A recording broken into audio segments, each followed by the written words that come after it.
Olá, colegas. Hoje nós vamos falar de algumas funções de laço do R. Vamos começar falando pela função for loop, que é uma função bem comum a várias linguagens de programação, embora no R a gente não use muito o for, porque tem outras famílias, tem uma família de funções chamada de funções da família apply, que também são desenhadas para... também são funções de laço, e elas deixam o código bem mais rápido e mais elegante também, então a gente não usa muito o for em R. Mas, de qualquer forma, é importante a gente saber como é que ele funciona.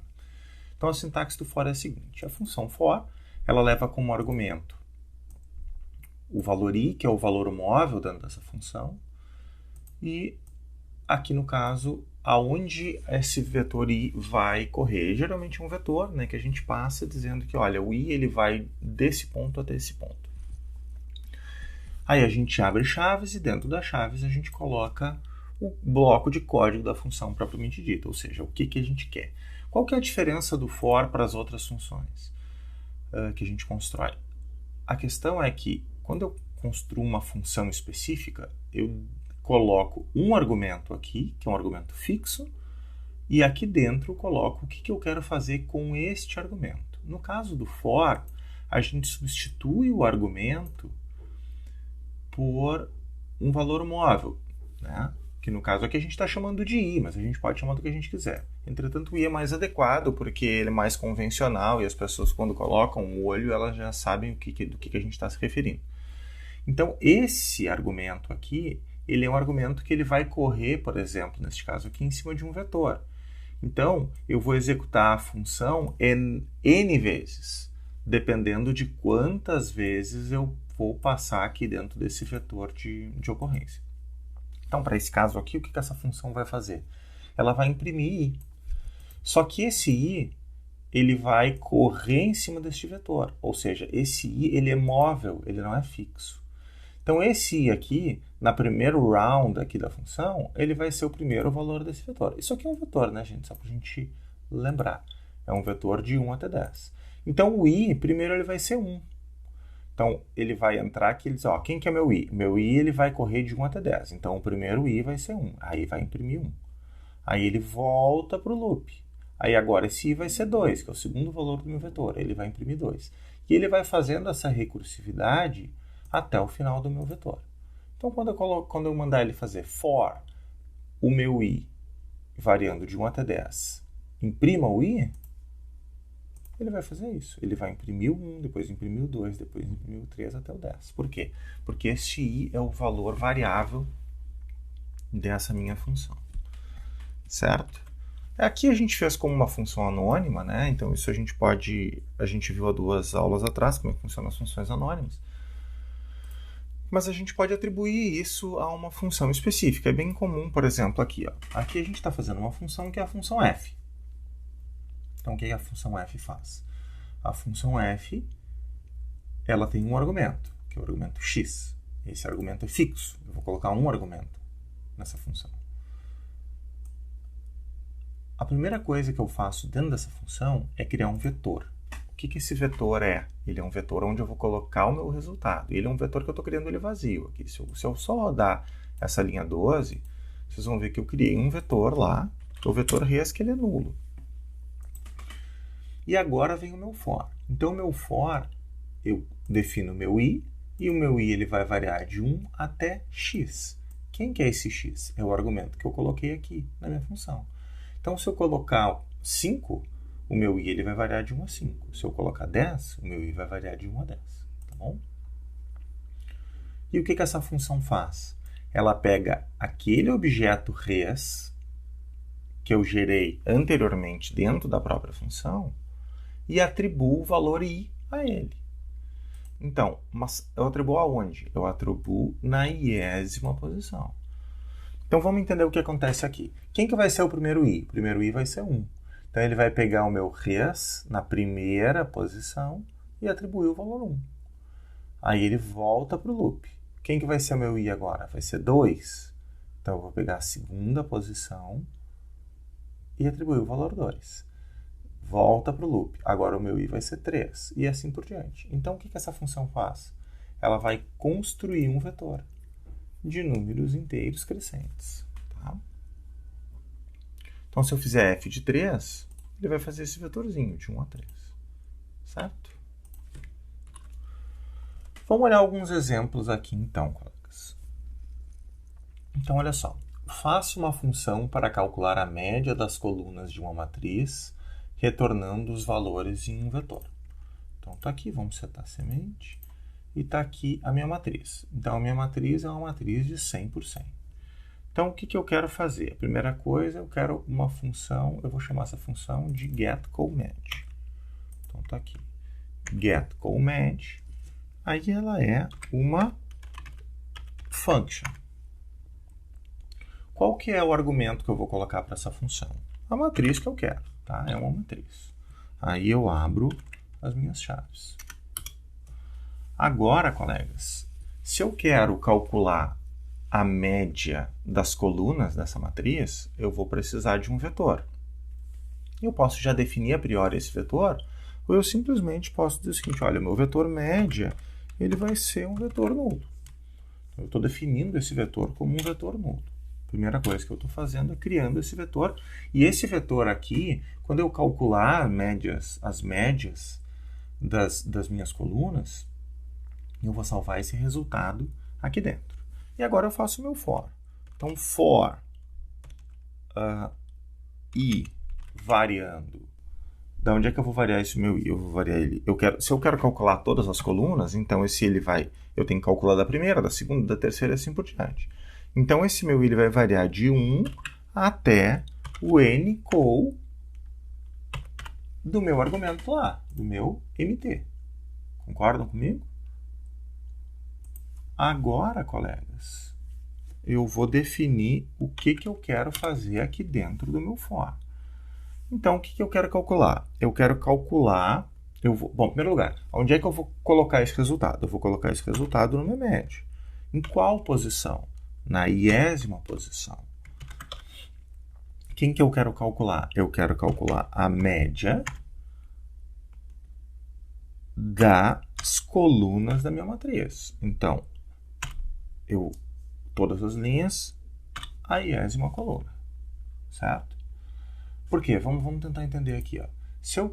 Quando o meu i for 1, eu vou pegar a primeira coluna da minha matriz, vou calcular a média e vou salvar na primeira posição do meu objeto de resposta. Quando for a segunda coluna, o meu i vai ser 2, ele vai calcular a média da segunda coluna e salvar na segunda posição do meu vetor de respostas. Tá bom? E aí, depois que sair do for, quem eu quero? Eu vou querer o meu md. Vamos ver se funcionou. Então tá aqui, getCoLMed. Então vamos rodar aqui a função. Tá lá, ó. Ela pegou a média. Vamos só verificar se essa função está correta. Ó. A média da última coluna deu 0, 0, 3, 2, 8, 1. Então vamos lá. Vamos pegar a nossa matriz MT. Melhor, eu vou calcular a média da minha matriz MT. Eu quero todas as linhas e a última coluna, que é a centésima. Tá lá, bateu o valor. Vamos dar uma olhada aqui nessa função mtcars. Faço uma função maxcars, então a primeira coisa que eu quero é maxcars, vai ser a minha função. Né? Então tá aqui, maxcars, ele vai ser uma function.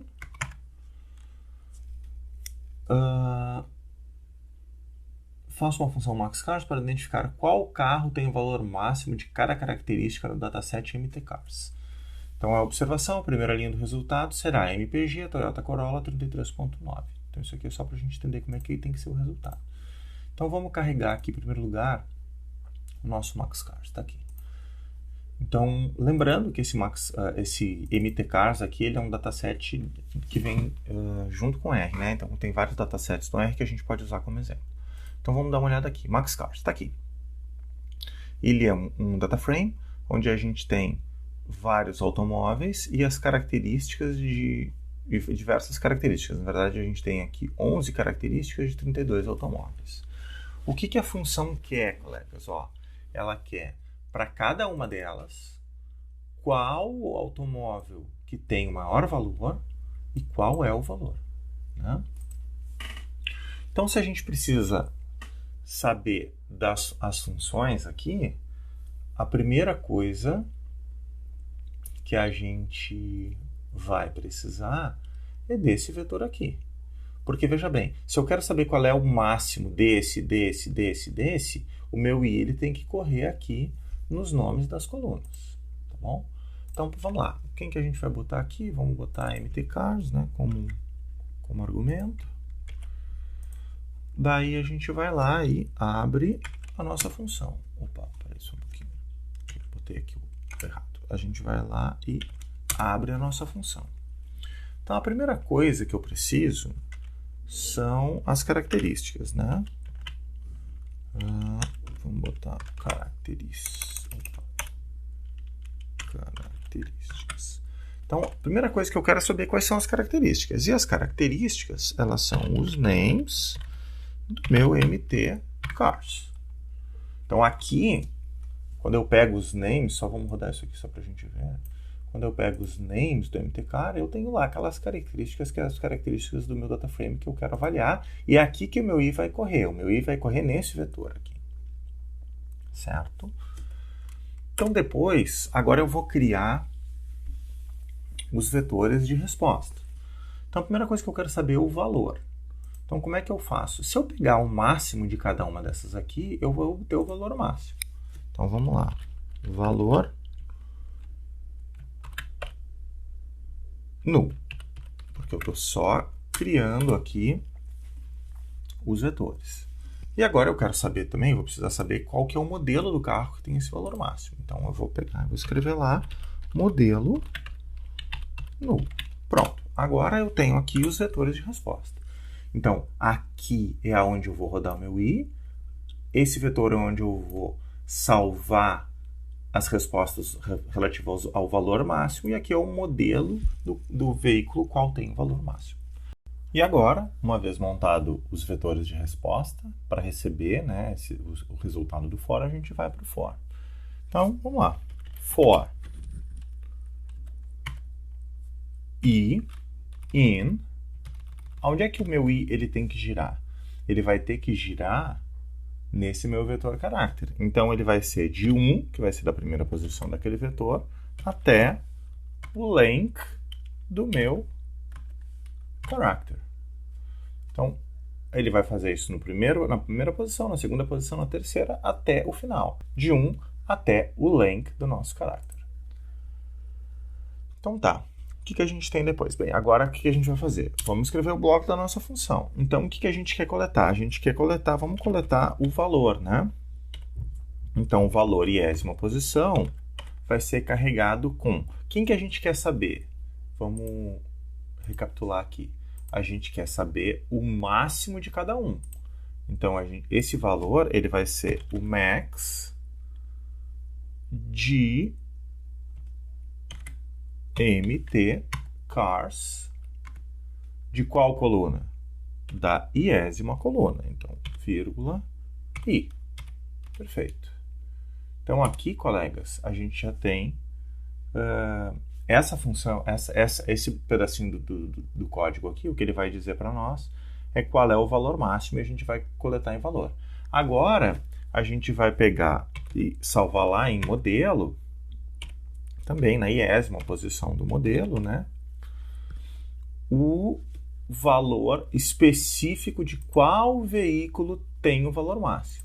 Então, como é que a gente faz isso? Bem, em primeiro lugar, qual que é a informação que eu quero? Eu quero a informação que está aqui nessa parte do meu objeto. Como é que é o nome disso aqui? Row names.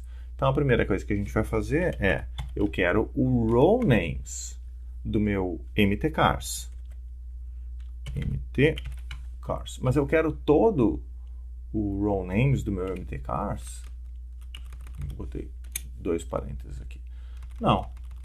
Eu quero só o each max do meu mtcars. Opa, mtcars. Todas as linhas, iésima coluna. E agora aqui a gente fecha o nosso colchetes e aí Como é que vai ser a nossa resposta? Na nossa resposta agora a gente vai juntar tudo. Então a gente vai fazer um data frame, incluindo o modelo, que vai estar ali os modelos na ordem das colunas que forem... os modelos dos quais os veículos têm os maiores valores de cada uma das características na ordem das colunas. Depois o valor, que vai ser o valor que vai estar ali organizado o maior valor de cada uma das características. E aí depois a gente quer o caráter, né? Só que o caráter ele vai entrar como row names. Caráter. Beleza? E por fim vai vir a resposta. Só um pouquinho. A resposta. Vamos rodar a nossa função. Vamos ver se ela funciona. Então tá aqui, maxcars, mtcars, deu um erro. Erro aqui, ó. Tem em algum lugar a gente colocou mmtcars. Vamos procurar onde é que tá. Tá aqui, mmtcars. Só um erro ali de digitação. Então beleza, agora deve funcionar. Vamos rodar de novo aqui a nossa função. E agora vamos verificar aqui. Maxcars, beleza, tá aqui, ó. Primeiro, MPG, Toyota Corolla e valor. Vejam bem, aqui ó, a gente colocou as características com row name. Aqui é o primeiro veículo, o MPG, o veículo que tem o maior MPG é o Corolla e o valor é o 33.900, que foi o que a gente viu que deveria ser lá em cima, né? Vamos dar uma olhada como é que ficou. Vamos pegar esse... Vamos salvar isso aqui num data frame. Aqui no DT. E agora vamos ver como é que ele ficou. Tá lá, ó. MPG, modelo e valor. Certo? Então, ok. Vamos dar uma olhada agora, então, numa outra funçãozinha chamada de while. O que é o while, colegas? O while, ele executa um laço até uma condição ser atingida. Então vamos dar uma olhada como é que ele funciona aqui. Então vamos fazer um z aqui. Esse nosso z aqui é 0, né? A gente acabou de definir. Aí olha só, while z menor do que 5, a gente vai pegar o z e vai atribuir o z mais 2 e vai imprimir o z. Então vamos pensar exatamente como que ela vai trabalhar. Qual que é o primeiro z? A gente acabou de definir o z aqui como 0. Então esse z ele vai entrar na função. Ele é menor do que 5? É. Se essa condição for atendida, entra para o loop. Então, aí esse z, que no caso é 0, ele vai receber ele mais 2. Daí ele vai virar 2 e a gente vai imprimir o z. Então, a primeira coisa que essa função vai fazer vai imprimir 2. Aí ela volta para o loop. Aí ela volta de novo na condição. Agora o z é 2. Ele continua sendo menor que 5? Sim. Então ela entra para cá. Aí ele vai pegar esse z e somar mais 2. Agora vai imprimir, que no caso vai ser 4. Volta para cá. 4 é menor que 5? Sim. Vai imprimir 6. Volta para cá. 6 é menor que 5? Não. E aí a função para. Vamos ver se é isso que vai acontecer. Tá lá. 2, 4 e 6. Vamos olhar mais um exemplo aqui. Então vamos criar dois vetores, o x e o y.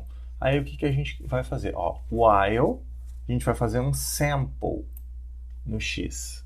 Tá? Então o x vai fazer um sample de uma vez nele. Então a gente vai coletar um número desses. Só para a gente mostrar aqui, olha só. Sorteou o primeiro 4. E aí a gente quer saber se esse valor ele é diferente desse cara aqui. Então, olha aqui, vamos lá. Quando ele for diferente, quando esse aqui for diferente com esse, ele vai dizer ainda não. Então, a gente precisou de 3 sorteios para que esse cara, para que esse sorteio tenha dado igual, exatamente igual àquele ali. Vamos rodar de novo para ver. Ó, agora ele precisou de 1, 2, 3, 4, 5, 6, 7 vezes para dar o mesmo sorteio. Agora, na segunda vez, ele já sorteou. Tá?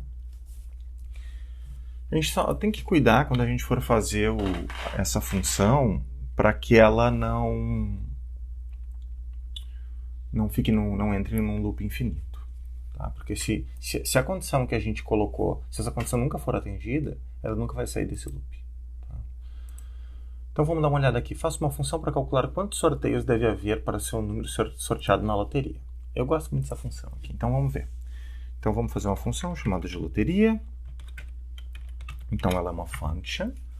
Vamos colocar como argumento o jogo, que são as dezenas que a pessoa vai sortear, e o número de dezenas, que é o nosso universo amostral. Vamos colocar aqui como default a Mega Sena, mas a gente pode alterar isso aqui para outra. Então, a primeira coisa que a gente tem que fazer é o nosso universo amostral, né? Esse universo amostral é aonde a gente vai sortear. Então, ele vai de 1 até dezenas. Então, nesse caso aqui, ó, a gente vai sortear dentro de um universo de 60. Se eu botar aqui dezenas como 50, aí vai sortear dentro de um universo de 50 números, tá? De 1 até 50, ou de 1 até 60 nesse caso aqui. Beleza? Agora vamos fazer o sorteio propriamente dito, né? Como é que vai funcionar esse sorteio? Esse sorteio a gente usa aquela função sample. Na função sample a gente vai precisar do universo amostral onde vai ser sorteado, que no caso é o nosso universo. Então a gente vai sortear um número dentro desse vetor universo, certo? Qual que é o tamanho, né, o size desse sorteio? Nós vamos sortear 6 números. Ou a gente pode fazer ele igual ao jogo. Porque se a gente mudar, por exemplo, na verdade aqui igual ao length do jogo, né? Por que isso? Imagine que a gente tem uma Mega Sena. Eu tenho 60 dezenas e eu joguei 6 valores. Então eu quero jogar... O tamanho do sorteio vai depender do jogo. Se for a quina, por exemplo, a loteria, aí muda um pouquinho. Tá? Beleza. Agora vamos colocar aqui replace equal false. Porque eu não quero reposição. Né? Porque nas loterias a gente não tem reposição. Certo? E agora, como é que a gente pode fazer para saber se os valores sorteados, se o valor do nosso sorteio foi igual ao nosso jogo? Aí a gente pode verificar isso. Então eu vou escrever aqui match, né? E aí eu vou verificar se os valores do meu sorteio estão contidos no meu jogo, correto? Então, porcento em %. Então, essa anotaçãozinha aqui, ó, ela verifica, a gente já viu isso, né? Se os valores desse vetor estão presentes nesse vetor. Então, ela verifica independente da ordem, ou seja, eu vou ter uma ordem no meu jogo e eu vou ter uma ordem do meu sorteio. Se todos os valores sorteados estiverem em jogo, isso aqui vai dar tudo true. Se um não tiver, ele vai dar false, independente da ordem que tiver, tá? E agora a gente vai fazer um contador. Esse contador aqui, moçada, ele serve para a gente, porque o que a gente quer ver? A gente quer calcular quantos sorteios precisa haver para que o nosso número seja sorteado. Tá? Então, a gente fez um sorteio e foi a primeira tentativa. Correto, colegas? Agora vamos entrar para o while. Por quê? Porque eu quero sortear esses valores enquanto eu não acertar a totalidade dos números sorteados. Então, como é que vai ser esse while? Eu vou somar o meu match. Enquanto a soma do meu match ela for diferente do length, enquanto a soma do meu match ela for diferente do length do meu jogo, aí eu sigo sorteando. Aí eu vou pegar o meu tentativas e vou colocar tentativas mais 1. Por que isso, colegas? Porque imagina só, eu sorteei. Aí, quando é que isso aqui vai dar verdadeiro? Né? Se a soma do meu match ela só vai dar tudo true quando o número de sorteio for igual ao número do jogo. Aí, como são 6 valores, nesse caso aqui, por exemplo, se a gente for jogar 6 valores, né? Então essa soma vai dar 6, ela vai ser igual ao tamanho do meu jogo. Enquanto isso aqui for diferente, eu vou pegar o meu tentativas e vou somar mais um, porque significa que eu não acertei. E aí ele vai voltar para cá. Só que o que a gente tem que fazer? Daí a gente tem que aqui dentro, a gente tem que sortear de novo. Então a gente vai fazer mais um sorteio. Esse sorteio aqui vai ser a mesma coisa, né? A gente vai fazer exatamente esse sorteio aqui.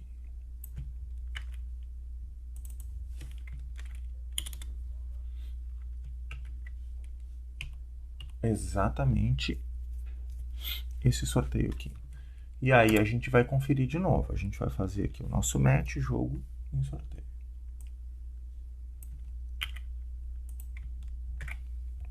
Perfeito. Aí o que a gente quer que venha aqui depois? A tentativas. Então vamos repassar a função. O que a gente está fazendo? A gente está criando um universo amorçado. A gente tem um jogo aqui, que é o jogo que a gente vai tentar. A gente tem um número de dezenas que a gente vai sortear. O nosso universo ele vai de 1 até o número de dezenas. Aí a gente vai sortear. Sorteou dentro do universo, que no caso é de 1 a 60. Qual que é o tamanho desse sorteio? 6 vezes. Então a gente vai sortear 6 valores ali, tá? Sem replays. E aí a gente verifica se o que a gente sorteou é igual ao nosso jogo. Se o que a gente sorteou é igual ao nosso jogo, ele vai salvar tentativas como 1 e vai vir aqui como tentativas. 1. Se não acertou, aí ele vai vir para o while. Aí ele vai somar isso aqui, vai ver que isso aqui não deu mesmo, porque né, não acertamos. Aí ele vai fazer um contador. Ele vai pegar as tentativas e sortear mais um. Acrescentar mais um, perdão. Aí ele sorteia e faz o match.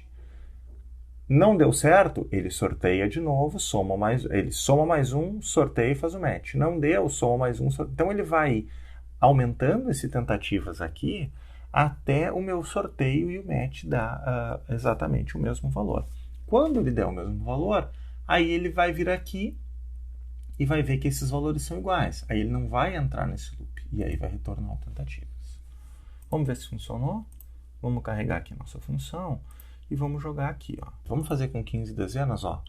Com o universo de 15 dezenas, ele precisou de 6.857 vezes. Vamos só mudar aqui para 25 para ver se tem 25. Ele já precisou de 58 mil vezes para sortear. Vamos botar 60 aqui enquanto a gente finaliza o vídeo. Então vocês vejam que o tempo que ele demora para sortear é muito, porque realmente são muitos sorteios, a não ser que a pessoa dê sorte, né? Isso aqui é um gerador de número aleatório. Tá bom, colegas? Então é o que eu queria mostrar para vocês, só um pouquinho dessa função for e da função while, e aí na próxima a gente segue trabalhando com funções, tá bom? Vamos parar por aqui, porque hoje eu não estou com sorte, não ganhei na Mega Sena. Um abraço e até a próxima.